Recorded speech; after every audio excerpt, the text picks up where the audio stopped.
Today we're going to have a look at some of the accessories I've added to my 2013 F6B. It's not a deluxe, and this is a Canadian version, the metric version. There's no deluxe in Canada, so it's equivalent to the basic model in the US. Starting from the front, you can see the bagger shield, 11-19 inch, adjustable or removable or adaptable, call it what you want. Two layers. The bottom layer is the deep tint and the top layer is clear. These three bolts are very easily loosened and removed from inside the windshield, and these knobs loosen the bolts, and then the windshield is just flipped upside down and reattached on the inside if you want to run the lower version. For me, I keep it up most of the time unless I'm in the city and it's really warm out, because it does stop the wind and deflect it over very nicely for me.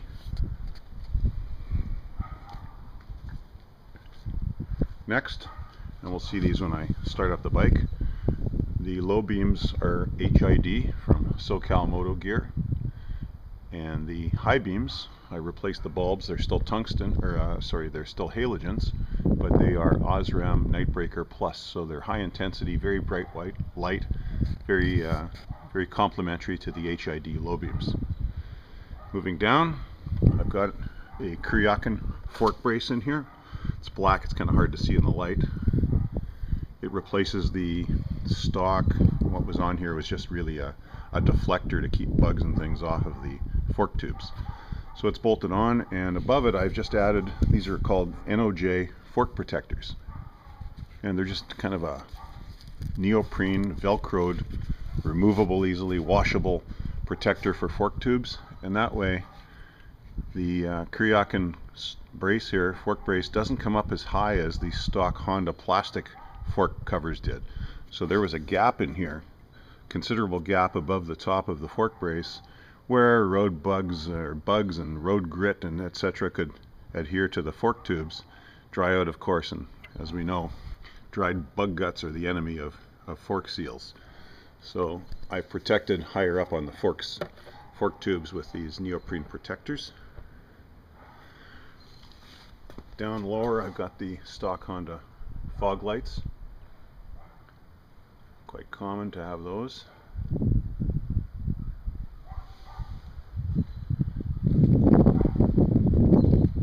Moving around to the right side of the bike, I have highway pegs on here. These are the Rifco Aero pegs.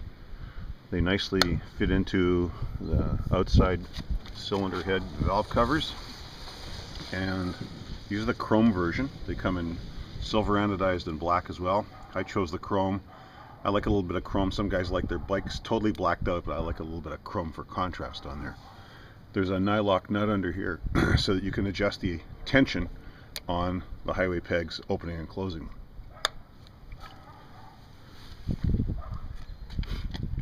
These are the Kuryakin mini drop boards, and I've got them dropped down about 3/4 of an inch.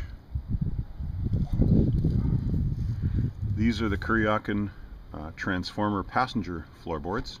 They're in the up position, chrome. Popping them down, you can see there's quite a big footprint size there for the passenger.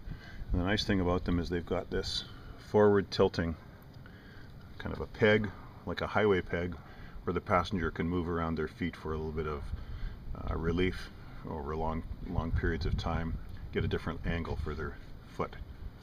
And these just fold back down and tilt up.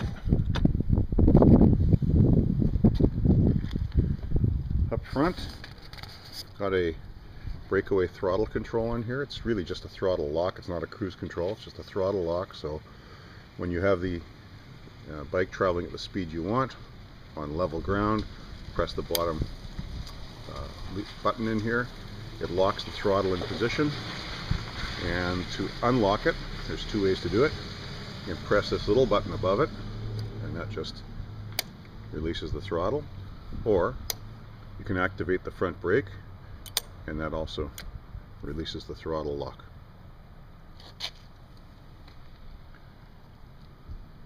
This is a Kuryakin cubby holder that replaces the stock Honda cover that was on there for the deep well, the storage, lockable, over here, so this part is still lockable, so nobody can just lift this off and steal it. It's got the cup holder size. The width there is for a standard, actually a water bottle, where it fits perfectly in there. It's nice and tight, it won't flop around or bounce out. And these two black covers are removable for storage. Beside the cubby lock, I've added a voltmeter. It is on the accessory terminal, so when the ignition is turned on or the bike is running, and you'll see the LED readout after that.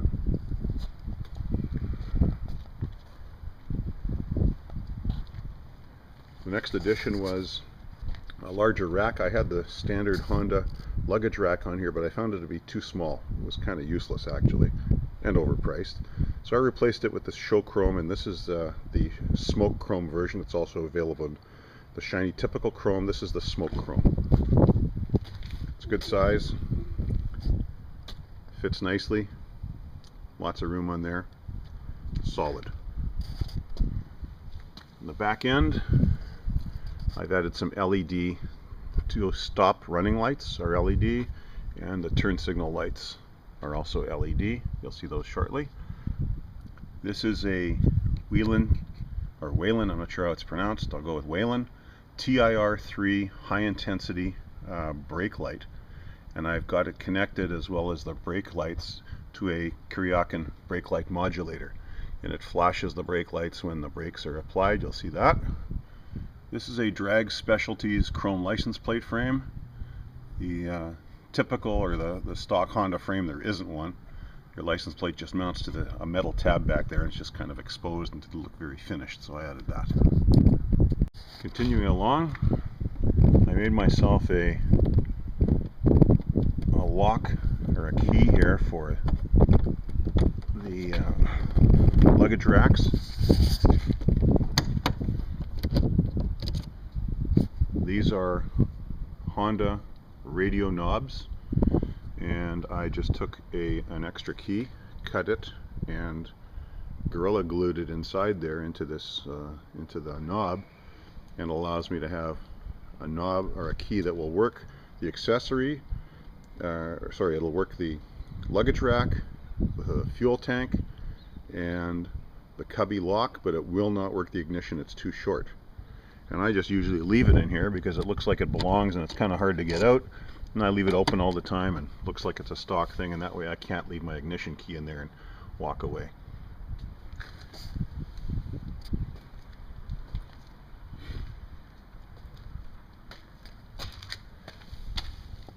This is a Kuryakin chrome side stand. It's got a much bigger footprint than the stock black Honda side stand. Again, I wanted the chrome contrast on there. Since I put the fog light kit in, didn't have a running light or a pilot light. I don't know when the fog lights are on, because the only way to know is it's pressed in slightly and out. I added this. It's just a pilot light, and it lights up whenever the fog lights are turned on.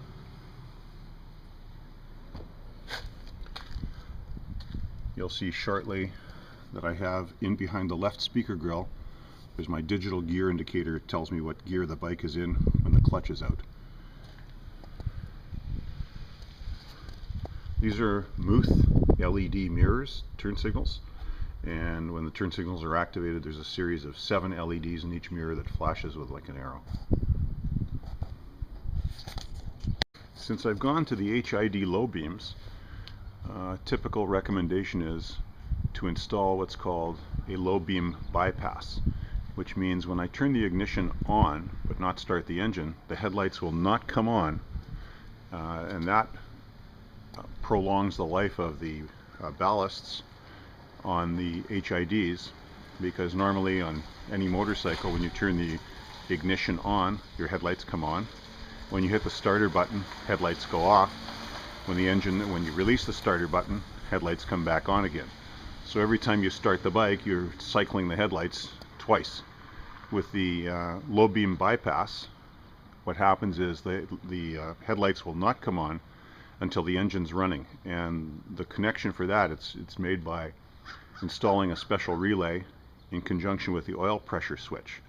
So when the oil pressure rises, then the headlights will come on via a relay. So what I'm going to do now is I'm going to turn the ignition on, and you will see that the running lights are on, but the headlights are not on.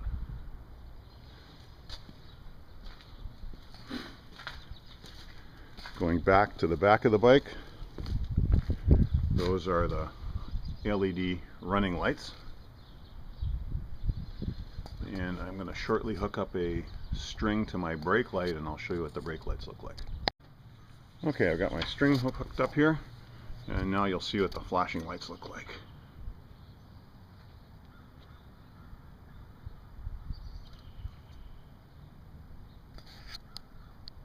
One more time for the brake modulator and the wheel and high intensity light.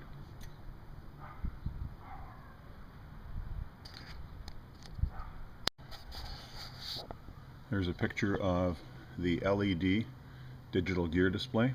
It shows 0 now because it's not in gear, it's in neutral. And of course the ignition switch is on. I've added over here 2 buttons. This first button on the left is my garage door opener. The second button is part of what's called the SpeedoHealer. This is a metric bike, and it has a speedometer that it used to read 6% fast. And Healtech offers this kit that adjusts your speedometer. This button will show me the maximum speed I've attained. I took the bike out yesterday on the highway, so I'm going to press this button at the same time, watch the speedometer, and it will jump. And yesterday it went up to, I did 110 kilometers of my maximum speed. I'll press it again, bike not running. Oh, it appears it only does it one time. Okay. I'm going to start the bike now, and we'll have a look at the voltmeter. Well, the voltmeter is up right now, it's showing 11.8 volts. I'm going to start the engine. You'll see the voltmeter come up to 14 volts. There's a delay there on the alternator for some reason. I don't know why. I guess the field strength has to build up. And there's the running voltage on the voltmeter.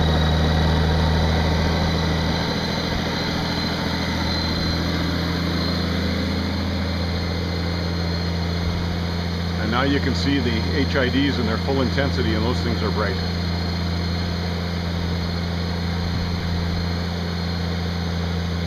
I will turn on the high beams, and you can see the effect of the different bulbs I've got in there.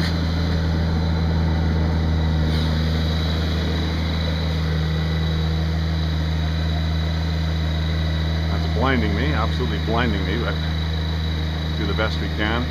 You can still see a little bit of yellowish in the halogen high intensity bulbs compared to the HID. Then what I'll do is I'm going to turn off the high beams and put on the fog lights. And when the fogs come on, there's the pilot light for the fogs.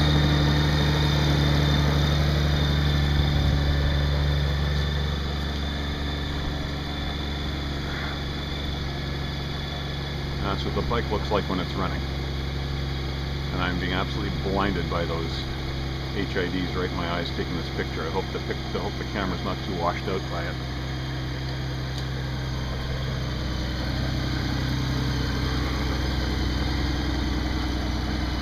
When the bike's running in neutral, you can see that the digital readout just shows a dash. I'm going to put it in gear. Make sure the front wheel is loose off the ground. It is. I'm going to put it in gear now. Let the clutch out. And there's first gear, shift into second, third, etc., all the way up to fifth. And as soon as you're back in neutral, it doesn't display. Now the reason it doesn't display anything in neutral is because the digital gear speed is picked up out of the data link, the DCL, the data link, or DLC data link connector, which is kind of like the diagnostic port in a car, and it plugs into that.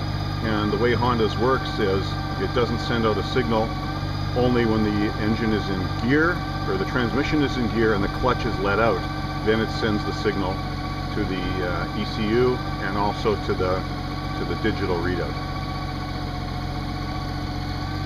Alright, I think that's about all I've added to my bike. I think I've gone through pretty much everything here. I would go for a ride, but it's already, I don't know, 6:30 in the evening. It's kind of cool. It just rained. don't know if you can see, my street is really full of sand from the winter. Lots of sand out there, grit. I was out yesterday for my first ride of the season. It's March 30th today, so snow's all gone, but lots of grit. I'll probably go out tomorrow if it's a little bit nicer. That's about it. Hope you enjoyed this video and some of these additions I've made to my bike you might contemplate. And oh, one more thing. Sorry, forgot the turn signals. There we go. Just realized I forgot the turn signals. So there's the left one, and then I'll put the hazards on. They work in 4-way.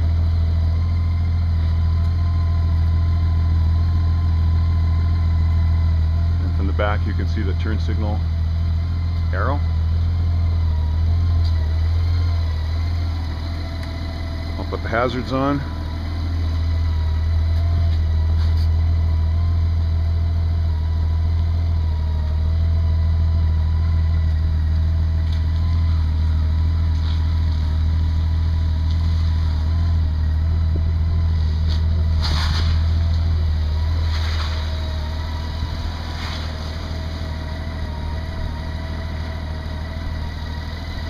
Now I think I got everything. Alright, hope you enjoyed this.